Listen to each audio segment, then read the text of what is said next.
ये देखा है, दोनों भाइयों का है, इसमें हिस्सा भी रखा है। एक भाई मर चुका है इनका। गुड्डू मुस्लिम तो बिल्कुल 13 साल की उम्र से चला गया था। इसकी बहन भी इसी में रहती थी। लेकिन आप लोगों को कब पता चला कि आप इसकी गैंग में जाके शामिल हो गए? अरे बहुत दिनों के बाद हमेशा चलता रहा, आखिरी तक, अभी स्टेज तक। गुड्डू मुस्लिम अभी तक फरार है, उसकी कभी अभी जानकारी नहीं मिल पाई है। बार बार उसका लोकेशन जो है वो बदलता जा रहा है। कहाँ है वो, ये अब तक किसी को नहीं पता चला है। लगातार एसटीएफ और लगातार अलग अलग पुलिस की टीमें जो हैं वो उसे ढूंढने में लगी हैं, लेकिन अभी तक गुड्डू मुस्लिम का कोई भी अता पता नहीं लगा है। लेकिन गुड्डू मुस्लिम पहले इसी घर में रहता था। देखिए, गुड्डू मुस्लिम का घर था जहां वो अपने परिवार वालों के साथ रहता था। बताया जा रहा है कि अपने माँ बाप, इसके साथ साथ उसके जो 3 भाई और 2 बहनें हैं, वो इसी घर में अपने साथ रहते थे। लेकिन 13 साल की उम्र में गुड्डू यहाँ से जाता है और उसके बाद वो अतीक की गैंग में शामिल हो जाता है।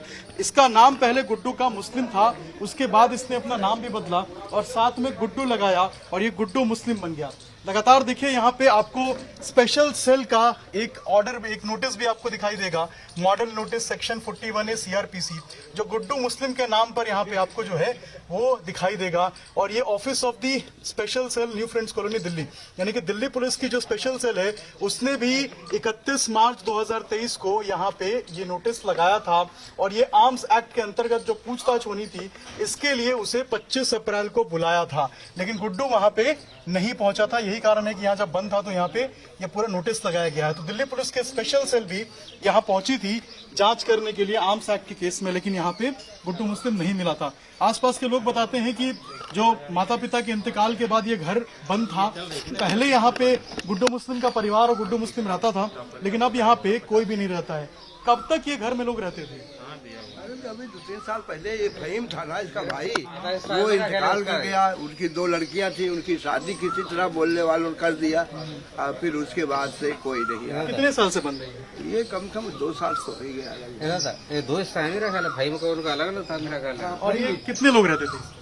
नहीं, ये नहीं जानकारी, हम बाहर ही है, पर हमने ये देखा है, दोनों भाइयों का है, इसमें हिस्सा भी रखा है। एक भाई मर चुका है इनका। कौन कौन रहते थे यहाँ पे? ये फहीम में रहता, फहीम का परिवार, इसका बड़ा भाई था। और गुड्डू मुस्लिम तो बिल्कुल 13 साल की उम्र से चला गया था। इसकी बहन भी इसी में रहती थी, बाद में वो घर चले गए।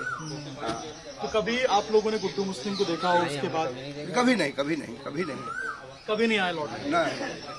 तो आप लोगों ने बचपन में देखा था उस गुड्डू मुस्लिम को? हाँ, 13 कैसा बचपन में कैसा था वो? ऐसी लड़ाकू था, कैसा था? नहीं, मोहल्ले में बहुत बढ़िया उसका हिसाब किताब था। मोहल्ले में किसी से लड़ाई झगड़ा नहीं, हेल्प ही नहीं चला आदमी था। लेकिन आप लोगों को कब पता चला कि आप इसी गैंग में जाके शामिल हो गए? अरे बहुत दिनों के बाद हमेशा चलता रहा, आखिरी तक, अभी स्टेज तक। कभी यहाँ पे लौट के नहीं आया? नहीं, कभी नहीं आता। देखिए, जो लोग हैं वो बता रहे हैं कभी यहाँ पे लौट के नहीं आया है और 13 साल की उम्र में ही वो वहां से, यानी कि अपने इस घर से फरार हो गया था। घर पे परिवार वाले रहते थे, लेकिन जब उसके भाई का इंतकाल हुआ फहीम का, उसके बाद से इस घर में कोई नहीं रहता। लगभग 1.5 से 2 साल का वक्त है जब ये घर ऐसे ही ताला बंद पड़ा है, खाली पड़ा हुआ है, अंदर आपको कुछ भी दिखाई नहीं देगा। और इसी के अंदर वो नोटिस भी स्पेशल सेल की लगी हुई है।